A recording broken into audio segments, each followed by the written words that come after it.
شادی کے بعد میں اور دیور گھر پر اکیلے ہوتے تھے۔ جب بھی میرے سینے سے دوپٹہ سرک جاتا تو دیور مجھے گھور گھور کر دیکھتا۔ میں بھی جان بوجھ کر دوپٹہ اتار کر پھرتی رہتی۔ ایک دن میں گھر کے کام کر رہی تھی تو کہنے لگا، بھابھی مجھے گرم گرم دودھ تو پلا دو۔ میں دودھ لائی تو انہوں نے ہاتھ پکڑ لیا اور کہنے لگا، میرا نام مریم ہے اور میرا رشتہ جب آیا تو میں نے صاف انکار کر دیا۔ رشتہ ایک بوڑھے لڑکے کا تھا، اس کی عمر مجھ سے 10 سال زیادہ تھی۔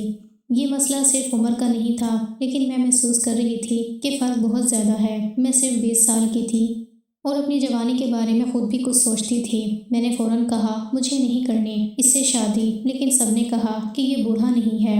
میں نے کہا کہ 10 سال کا فرق بہت زیادہ ہوتا ہے۔ جب میں 30 سال کی ہوں گی وہ 40 سال کا ہو جائے گا، اور 40 سال کا بندہ بوڑھا ہوتا ہے۔ میں نے بہت شور مچایا، اپنے دل کی بات سب کے سامنے رکھی، لیکن گھر والے اپنی رائے سے ہٹے نہیں۔ رشتہ اچھا ہے، صرف ایک چھوٹا بھائی ہے، اس کا اور کوئی نہیں ہے، تو زیادہ کام بھی نہیں کرنے پڑیں گے اور وہ پردیس چلا جائے گا۔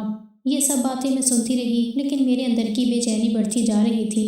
میں سمجھ نہیں پا رہی تھی کہ میں اس رشتے کے لیے کیسے راضی ہو جاؤں۔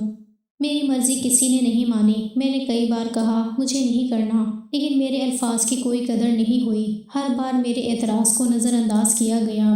میں نے سوچا شاید میں اپنے گھر والوں کو قائل کر لوں یا وقت کے ساتھ وہ خود میرا انکار قبول کر لیں، لیکن ایسا نہیں ہوا۔ ہر بات کا اختتام میرے حق میں نہیں تھا۔ میں اپنے اندر ایک جلن محسوس کر رہی تھی اور یہ جلن ہر دن بڑھ رہی تھی۔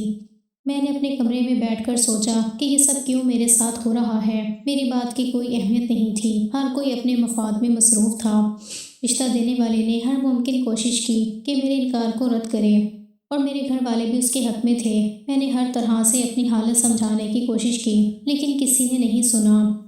میں نے دل ہی دل میں سوچا کہ شاید میں اب اس رشتے سے بچ نہ سکوں۔ میں نے اپنے دوستوں سے بات کی، لیکن ان کے جواب بھی میرے دل کو تسکین نہیں دے سکے۔ میں نے محسوس کیا کہ یہ رشتہ میری مرضی کے بغیر طے ہو رہا ہے اور میری کوئی طاقت اس پر اثر نہیں ڈال سکتی تھی۔ میری زندگی کے اس موڑ پر میں نے اپنے اندر ایک خوف محسوس کیا کہ اب میں مجبور ہوں، لیکن پھر بھی میں ہار نہیں ماننا چاہتی تھی۔ میں نے اپنے دل کی بات ہر کسی کے سامنے رکھی اور آخرکار شادی کی تاریخ طے ہو گئی۔ شادی کے دن میں نے اپنے آپ کو سمجھانے کی کوشش کی کہ بس یہ ایک دن کا مسئلہ ہے اور اس کے بعد سب کچھ معمول کے مطابق ہو جائے گا۔ میری ایک کزن تھی، اس کی شادی بھی بڑی عمر کے مرد کے ساتھ ہوئی تھی۔ اس نے کہا کہ میں بھی تیری طرح پریشان تھی اور سوچ رہی تھی کہ کس بڈھے سے میری شادی کروائی ہے، لیکن شادی کی رات اس نے مجھے اس طرح سے محبت کی اور میرا ایسا خیال رکھا کہ میں تو خوش ہو گئی کہ اسی سے میری شادی ہونی چاہیے۔ جب میں نے یہ بات سنی تو میں نے کہا کہ اچھا۔ اس نے کہا، ہاں، اب ضروری تھوڑی ہے کہ جو مرد شکل سے ایسا لگتا ہو وہ ایسا ہو۔ کچھ مرد اور شکل سے بڑے معصوم لگتے ہیں، لیکن ہوتے تو نہیں ہیں۔ میں خوش ہو گئی کہ ہو سکتا ہے ایسا ہو، میرا شوہر بھی تھوڑا رومانٹک ہو، کیونکہ جس عمر میں میری شادی ہو گئی تھی اس عمر میں اور کیا سوچ سکتی تھی۔ میں یہی سوچ رہی تھی کہ میرا شوہر رومانٹک ہو، میرا خیال کرے، مجھ سے پیار کرے۔ اس سے زیادہ اور میں کیا سوچتی کہ ہم نے ساری زندگی تھوڑے تھوڑے پیسے جمع کرنے ہیں تاکہ ہم گھر بنا سکیں اور ہم گزارا کر سکیں اور معاشرے میں عزت بنا سکیں۔ اس طرح تو بوڑھے لوگ سوچتے ہیں نا۔ میں تو بوڑھی نہیں تھی، ابھی میں تو صرف پیار کی باتیں سوچ رہی تھی، لیکن وہی بات کہ جو سوچو وہ ہوتا کہاں ہے۔ شادی سے پہلے دن اور پہلی رات ہی مجھے اندازہ ہو گیا کہ میری زندگی کیسے گزرنے والی ہے۔ اس نے تو میرا گھونگھٹ بھی نہیں اٹھایا، بس مجھے یہ کہہ دیا کہ کیونکہ شادی جلدی ہوئی ہے اور اچانک بھی، مجھے پتا ہے آپ کو تھوڑا وقت چاہیے ہوگا تو آپ وقت لے سکتی ہیں، مجھے کوئی مسئلہ نہیں۔ ایسا لگ رہا تھا کہ پی ٹی وی کے کسی ایکٹر سے شادی کر لی ہے، ویسے ہی اردو بول رہا تھا۔ سمجھ آ گئی تھی مجھے کہ زندگی عجیب سی گزرنے والی ہے۔ میرا دیور علی اچھا تھا، لیکن ابھی اس سے زیادہ بات چیت نہیں ہوئی تھی۔ مجھے یہ بھی پتا تھا کہ میرے شوہر نے جلدی ہی پردیس چلے جانا ہے، لیکن پھر پتا چلا کہ اس نے 1-2 مہینے کی چھٹی لی ہوئی ہے۔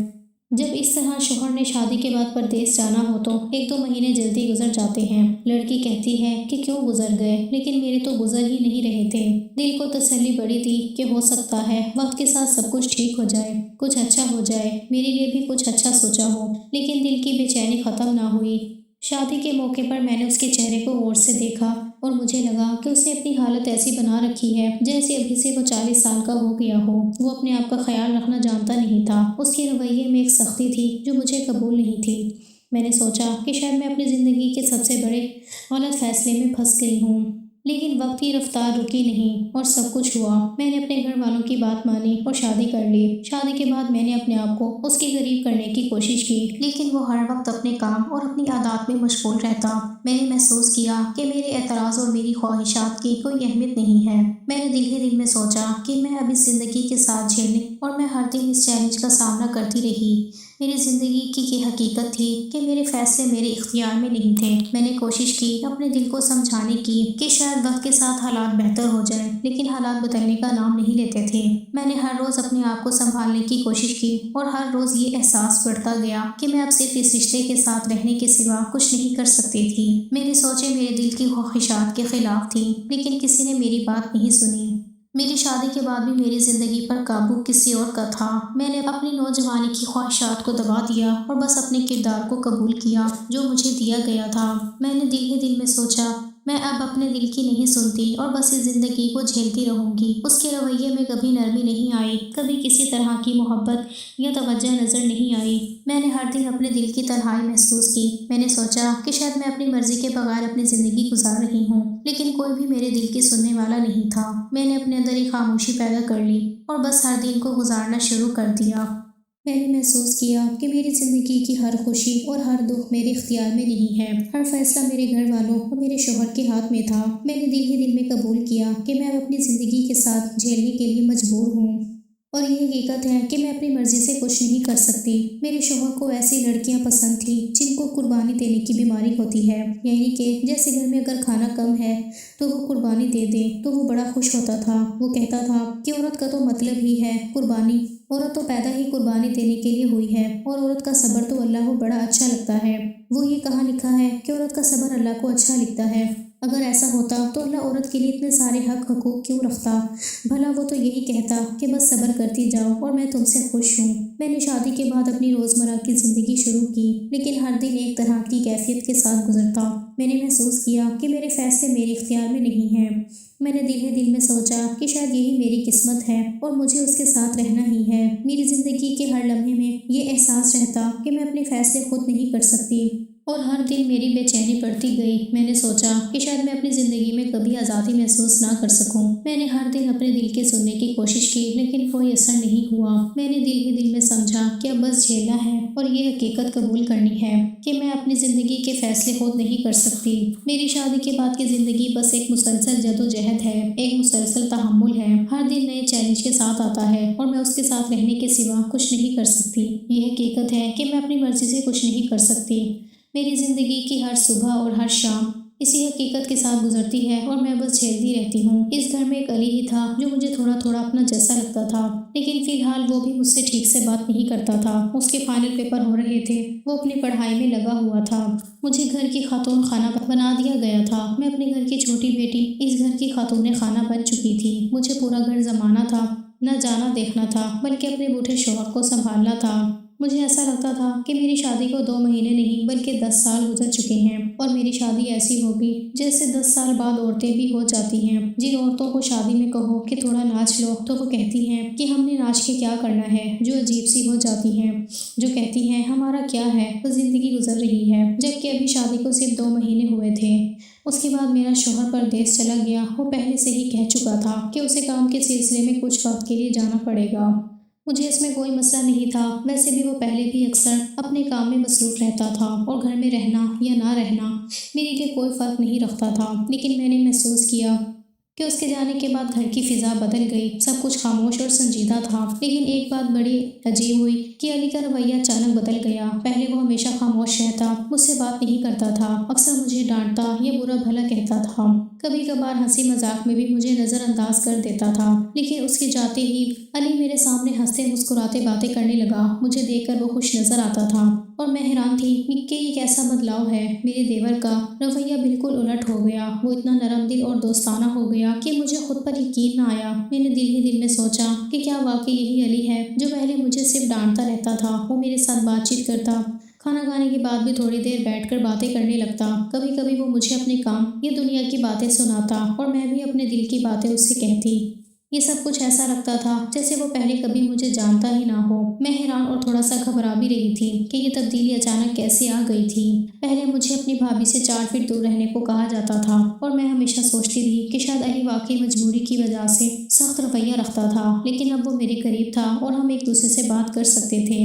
وہ ہنسی مذاق کرتا، مجھے چھوٹے چھوٹے لطیفے سناتا اور کبھی کبھار مجھے کھیلتے ہوئے دیکھ کر مسکراتا۔ میں کھانا بنا کر اسے پیش کر دیتی اور وہ اپنے کمرے میں بیٹھ کر فون پر مصروف رہتا۔ کبھی کبھار وہ باہر کے کام سے تھک کر واپس آتا تو ہمارے درمیان چھوٹی چھوٹی باتیں شروع ہو جاتی اور میں محسوس کرتی کہ وہ مجھے سنجیدگی سے سنتا اور میری باتوں میں دلچسپی لیتا۔ یہ سب کچھ دیکھ کر میں حیران اور کچھ حد تک پرجوش بھی تھی کہ میں جس علی کو جانتی تھی وہ اب میرے قریب تھا اور میرے دل میں چھوٹی چھوٹی خوشیاں پیدا ہو رہی تھیں۔ میں نے اپنے دل کی سنبھال رکھنے کی کوشش کی، لیکن ہر دن یہ جذبات بڑھتے جا رہے تھے۔ ایک دن جب وہ فون پر بات کر رہا تھا، میں نے دیکھا کہ وہ اپنی ہنسی میں کچھ نرم اور دوستانہ لہجہ اختیار کر رہا ہے اور میں دل ہی دل میں سوچ رہی تھی کہ یہ رویہ کبھی ختم نہ ہو۔ میں نے محسوس کیا کہ میرا دل اس کے لیے دھڑکنے لگا تھا اور اس کی موجودگی میرے دل کو سکون دیتی تھی۔ میری زندگی کے اس وقت میں شادی کے بعد کی تنہائی اور شوہر کی غیر موجودگی نے مجھے علی کے قریب کر دیا تھا۔ میں دل ہی دل میں سوچتی تھی کہ میں کب تک اس جذبات کو دبا سکتی ہوں، لیکن جیسے جیسے دن گزرتے گئے میری دلچسپی اور لگاؤ بڑھتا گیا۔ میں نے محسوس کیا کہ میرا دل اس کے لیے نرم ہو گیا ہے اور میں اس کے قریب رہنا چاہتی ہوں۔ ہم کبھی کبھار چھوٹی چھوٹی باتوں میں ہنستے، کبھی کبھی معمولی جھگڑے بھی ہو جاتے، لیکن وہ جھگڑے بھی ایک دوسرے کے لیے احترام اور مزاح کے ساتھ ہوتے۔ ہم نے اپنے تعلقات کو آہستہ آہستہ بڑھایا۔ وہ میرے لیے وہ شخص بن گیا جس سے میں دن بھر بات کر سکتی تھی اور میں اپنے دل کی بات بھی بتا سکتی تھی۔ اس دوران میرے شوہر کا خیال بھی دل میں آتا، لیکن جیسے ہی میں اس کے بارے میں سوچتی میرا دل تھم جاتا، کیونکہ اس نے ہانی مون کی باتیں کی اور میں نے دل ہی دل میں فیصلہ کیا کہ اب میرے دل میں اس کے لیے کوئی جگہ نہیں ہے۔ میرے جذبات کا مرکز علی بن گیا اور میں اس حقیقت کو نظر انداز نہیں کر سکتی تھی۔ میں نے محسوس کیا کہ علی میرے لیے صرف ایک دوست نہیں رہا، بلکہ میرے دل کی ہر خواہش کا مرکز بن گیا۔ اس کے جانے والے دنوں میں بھی وہ میرے سامنے خوش رہتا، مجھے ہنسی مذاق میں پکار کر بلاتا اور میں دل ہی دل میں مسکراتی۔ اس کی ہر حرکت میرے دل کو چھو جاتی تھی۔ کبھی کبھی میں سوچتی کہ یہ سب کیسے ہوا کہ جس علی سے میں ڈرتی اور دور رہتی تھی وہ اب میرے دل کے اتنے قریب ہے۔ وہ میرے لیے خوشی کا باعث بن گیا اور میں ہر دن اس کے ساتھ رہنے کی خواہش محسوس کرتی۔ میری زندگی میں یہ تبدیلی اچانک آئی اور میں خود کو قابو میں رکھنے کی کوشش کرتی رہی، لیکن یہ ناممکن لگ رہا تھا۔ میں نے دل ہی دل میں محسوس کیا کہ اب علی میرے دل کا حصہ بن چکا ہے اور میں اس بات کو نظر انداز نہیں کر سکتی تھی۔ ہر دن، ہر لمحہ، ہر بات میں وہ میرے دل کے قریب ہوتا گیا اور میں اس کے ساتھ ایک عجیب قسم کی خوشی محسوس کرنے لگی۔ یہ سب کچھ دیکھ کر مجھے اندازہ ہوا کہ میرے شوہر کی غیر موجودگی اور علی کا بدلاؤ میری زندگی میں نیا رنگ لے آیا تھا اور میں آہستہ آہستہ اس کے لیے اپنے دل کی دیواریں نرم کر رہی تھی۔ میں نے محسوس کیا کہ اب میں صرف اس کے ساتھ باتیں کرنا چاہتی ہوں اور اس کی موجودگی میں سکون محسوس کرتی ہوں۔ ہر دن یہ جذبات بڑھتے گئے اور میں اپنے دل کو سمجھانے کی کوشش کرتی رہی، لیکن سمجھانا ناممکن تھا۔ علی کے لیے میری دلچسپی اور لگاؤ ہر دن بڑھتا گیا اور میں محسوس کرتی رہی کہ یہ جذبات اب ختم نہیں ہوں گے۔ جب شادی شدہ لڑکی کے لیے شادی کے کپڑے بنائے جاتے ہیں تو عموماً گلے ذرا کھلے رکھے جاتے ہیں تاکہ کپڑے اچھے لگیں اور شوہر کو پسند آئیں۔ یہ ایک معمول کی بات ہے، لیکن میرے لیے یہ ہمیشہ تھوڑی عجیب محسوس ہوتی تھی۔ میں نے 1-2 دفعہ ایسے سوٹ پہنے تھے۔ پرانی بات ہے، وہ وقت جب میرا شوہر گھر پر تھا، لیکن اب وہ پردیس میں تھا اور میں آزاد تھی۔ اب میں نے سوچا کہ میں وہ سارے کپڑے پہنے باہر نکلوں اور علی کے سامنے ان کا اثر دیکھوں جیسے میں چاہتی تھی۔ میں نے اپنا پسندیدہ سوٹ پہنا اور باہر آ کر علی کے سامنے کھڑی ہوئی تو اس کی آنکھیں فوراً مجھے دیکھ کر روشن ہو گئی۔ وہ میری ہر چھوٹی حرکت پر دھیان دے رہا تھا۔ میں نے محسوس کیا کہ وہ میرے کپڑوں اور میرے انداز کو غور سے دیکھ رہا تھا۔ وہ تبصرے کرنے لگا اور ہر بات میں تعریف شامل تھی۔ یہ بالکل ایسا تھا جیسے وہ ہر لمحہ میرے ساتھ جڑا رہنا چاہتا ہو۔ اس نے کہا، یہ چوڑیاں تم پر بہت اچھی لگ رہی ہیں، چلیے میں آپ کی تصویر بناتا ہوں، آپ بڑی پیاری لگ رہی ہیں، یہ کلر آپ پر بہت اچھا لگ رہا ہے، اور اس طرح کے جملے وہ آدھے گھنٹے تک بار بار دہراتا رہا۔ میں اندر سے خوش تو تھی، لیکن ساتھ ہی مجھے عجیب سا احساس بھی ہو رہا تھا کہ یہ سب کچھ صحیح ہے یا نہیں۔ میں نے دل ہی دل میں سوچا کہ شاید یہ تعریف صرف اس کی طبیعت ہے، لیکن پھر بھی میں نے محسوس کیا کہ دل کو یہ سب باتیں بہت اچھی لگ رہی ہیں۔ اب میں روزانہ اپنے پسندیدہ اور نئے کپڑے پہنتی اور علی کے سامنے آتی۔ یہ ایک معمول بن گیا تھا کہ میں اچھے کپڑے پہنوں اور وہ اپنی دلچسپی سے تعریف کرے۔ کبھی کبھی ایسا لگتا تھا کہ وہ مجھے کسی اور نظر سے دیکھ رہا ہے، لیکن میں فوراً خود کو سمجھا دیتی کہ ایسا نہیں ہو سکتا، بس یہ اس کی تعریف سننے کا طریقہ ہے اور میں اسے سننا پسند کرتی ہوں۔ علی ان مردوں میں سے تھا جو عورتوں کی سجاوٹ اور کپڑوں پر غور کرتے تھے۔ کیونکہ وہ فیشن ڈیزائننگ کا کورس کر رہا تھا تو شاید وہ ہر چھوٹی تفصیل دیکھ لیتا تھا، ہر رنگ، ہر کپڑا، ہر سلیقہ اس کی نظر میں تھا، اور یہ سب دیکھ کر مجھے بھی اچھا لگتا تھا۔ میں نے محسوس کیا کہ یہ تعریفیں میری زندگی کا ایک حصہ بن گئی ہیں اور میں ان کے بغیر ادھوری محسوس کرتی تھی۔ ہم اب اکثر باہر بھی نکلنے لگے تھے، بھائی گھر پر نہیں ہوتے تھے اور میرے شوہر پردیس میں تھے اور پیسے بھیجتے تھے، تو اب میرے لیے کوئی پابندی نہیں تھی۔ علی کے ساتھ باہر جانا آزادانہ تھا، ہم گول گپے کھاتے، آئس کریم کھاتے، چھوٹی سیر کرتے اور کبھی کبھار کسی کافی شاپ پر بیٹھتے۔ میں نے محسوس کیا کہ علی ہر لمحہ میرا دھیان رکھتا تھا اور میں بھی اس کے ساتھ وقت گزار کر خوش رہتی تھی۔ ایک دن ہم باہر گئے تو علی کے دوست سے ملاقات ہوئی۔ اس نے کہا، تیری گرل فرینڈ تو بڑی اچھی ہے۔ علی نے فوراً جواب دیا، گرل فرینڈ نہیں ہے، بھابھی ہے ہماری۔ یہ سن کر ہم دونوں ہنس پڑے جیسے یہ سب کوئی مذاق ہو، اور دل میں شرمندگی کے باوجود ہنسی چھپانا ناممکن ہو گیا۔ میں نے محسوس کیا کہ یہ لمحے ہمارے درمیان ایک خاص رشتہ اور عجیب سی خوشی پیدا کر رہی ہیں، اور میں دل ہی دل میں محسوس کر رہی تھی کہ میں اپنے شوہر کے ساتھ فون بھی نہیں کرتی تھی۔ یہ کوئی دلچسپی محسوس ہوتی تھی۔ میرے دل کا مرکز اب علی بن گیا تھا، ہر لمحہ میں اس کے قریب رہنے کی خواہش محسوس کرتی اور ہر بات میں اس کی موجودگی میرے دل کو سکون دیتی۔ اس دوران ہم نے کئی چھوٹے چھوٹے سین دیکھے، باہر کی سیر، باتیں، ہنسی مذاق، تعریفیں، چھوٹے جھگڑے اور پھر ہنسی۔ ہر دن ایک نیا سین لے کر آتا اور میں دل ہی دل میں محسوس کرتی کہ یہ سب کچھ میرے لیے ایک معمول اور ایک عادت بن چکا ہے، لیکن اس عادت میں غیر معمولی کشش تھی جو میرے دل کو قابو میں رکھ نہیں رہی تھی۔ میں نے اپنے آپ سے کہا کہ یہ سب ٹھیک ہے، لیکن اندر کی حقیقت یہ تھی کہ میرے دل کی ہر دھڑکن علی کی طرف جا رہی تھی اور میں ہر دن اس کی ہر حرکت کو محسوس کر رہی تھی۔ ہر بار جب وہ میری تعریف کرتا یا ہنسی مذاق میں مجھے چھوٹا سا کمنٹ دیتا تو میں محسوس کرتی کہ دل دھڑک رہا ہے اور میں اپنی خواہش کو نہیں روک سکتی تھی۔ یہ سب کچھ دیکھ کر مجھے یقین ہو گیا کہ اب میرے جذبات علی کے لیے مستقل ہو گئی ہیں، اور میں دل ہی دل میں اس حقیقت کو قبول کر رہی تھی کہ میری زندگی میں اب شوہر کی غیر موجودگی اور علی کی موجودگی نے ایک نیا رنگ لے آیا ہے۔ میں ایک ایسا کام کرنا شروع ہو گئی تھی جس کے بارے میں اچھی طرح جانتی تھی کہ میں غلط کر رہی ہوں، لیکن پھر بھی میں رک نہیں پا رہی تھی۔ وہ کام یہ تھا کہ جان بوجھ کے تیار ہو کر اپنے دیور کو اپنا آپ دکھانا۔ میں جان بوجھ کے دوپٹہ بھی سر پہ نہیں لیتی تھی تاکہ وہ مجھے دیکھ سکے کہ میں کتنی خوبصورت لگ رہی ہوں۔ میں بال بھی کھولتی تھی اس کے سامنے، وہ بھی دیکھتا تھا۔ پھر مجھے بعد میں خیال آتا تھا کہ میں غلط کر رہی ہوں، مجھے ایسا نہیں کرنا چاہیے، لیکن پھر میں اگلے دن یہی سب کچھ کرتی تھی۔ میں رات کو سوچ کے سوتی تھی کہ مجھے اس سے اپنے دل کی باتیں نہیں کرنی چاہیے، مجھے اسے بار بار یہ نہیں کہنا چاہیے، تم اچھے ہو، تم اچھے لگ رہے ہو، مجھے اس کے ساتھ باہر نہیں جانا چاہیے۔ یعنی مجھے پتا سب کچھ تھا، لیکن میں پھر بھی کرتی جا رہی تھی۔ پتہ نہیں اس کو کیا کہتے ہیں، یہ بے اختیاری میرے اندر کیوں آ گئی تھی۔ میں اپنے اختیار میں نہیں تھی، میں اپنی حدود سے نکلنے کی کوشش کر رہی تھی۔ ابھی میرا ضمیر جاگ رہا تھا، مجھے کہہ رہا تھا کہ یہ غلط ہے، ایسا نہیں کرو، یہ تمہارے لیے صحیح نہیں ہے، لیکن میں پھر بھی کر رہی تھی، اور یہ وہی بات بن گئی تھی کہ مجھے پتا تو تھا لیکن میں روک نہیں پا رہی تھی۔ ہماری دوستی آہستہ آہستہ اور بھی زیادہ بڑھتی گئی۔ ہر دن کے ساتھ علی میرے قریب ہوتا گیا اور میں اس کے قریب آ رہی تھی۔ ہم چھوٹی چھوٹی باتیں کرتے، ہنستے، کبھی کبھار باہر نکلتے اور کبھی گھر میں صرف ایک دوسرے کے ساتھ وقت گزارا کرتے۔ ہماری گفتگو بس عام باتوں سے شروع ہوتی، لیکن ہر بات کے بعد دل میں ایک عجیب سا سکون اور خوشی پیدا ہوتی۔ میں نے محسوس کیا کہ ہر دن علی کے ساتھ گزارنا میری عادت بن گئی اور میں اس کی موجودگی کے بغیر ادھوری محسوس کرنے لگی تھی۔ اس دوران میرے شوہر نے بھی آہستہ آہستہ محسوس کرنا شروع کیا کہ میں زیادہ مصروف رہتی ہوں اور مجھ سے بات نہیں کرتی۔ اس نے فون پر یا ویڈیو کال پر پوچھنا شروع کیا کہ تم آخر کہاں مصروف رہتی ہو، تم مجھ سے بات کیوں نہیں کر رہی ہو، اور کبھی کبھی اس نے یہ بھی کہا کہ تمہاری مجھے یاد آ رہی ہے، تم میری بیوی ہو، بتاؤ مجھے تمہیں یہاں سے کیا چاہیے، میں تھوڑی تھوڑی کر کے تمہاری چیزیں لے کر رکھتا رہوں گا، پھر جب آؤں گا تو میں تمہارا پورا بیگ دے دوں گا۔ میں نے اس کی باتیں سنی، لیکن اسے کچھ نہ بتایا، نہ اپنی حقیقت، نہ اپنے جذبات کا پتہ۔ اسے لگا کہ میں اسے کچھ چھپا رہی ہوں اور وہ بھی پریشان ہونے لگا۔ وہ چاہتا تھا کہ میں کھل کر بات کروں، لیکن میں نے ہمیشہ چپ رہنا بہتر سمجھا۔ میں نے محسوس کیا کہ اس کا دل بے چین ہے اور وہ واقعی اپنی بے چینی ظاہر کر رہا ہے۔ اس دن میں نے دل ہی دل میں سوچا کہ شاید یہ سب میرے شوہر کی محبت اور فکر ہے، لیکن ساتھ ہی میں نے یہ بھی محسوس کیا کہ میری دلچسپی اور لگاؤ علی کے ساتھ کہیں زیادہ ہے۔ آہستہ آہستہ ایک دن کھل کے بات ہوئی اور میں نے اپنے دل کی حقیقت بیان کی۔ اس نے سن کر کہا کہ میں جانتا ہوں میں تمہیں محبت نہیں دے پایا، لیکن میں مصروف تھا، بس میرے سر پر ٹینشن تھی،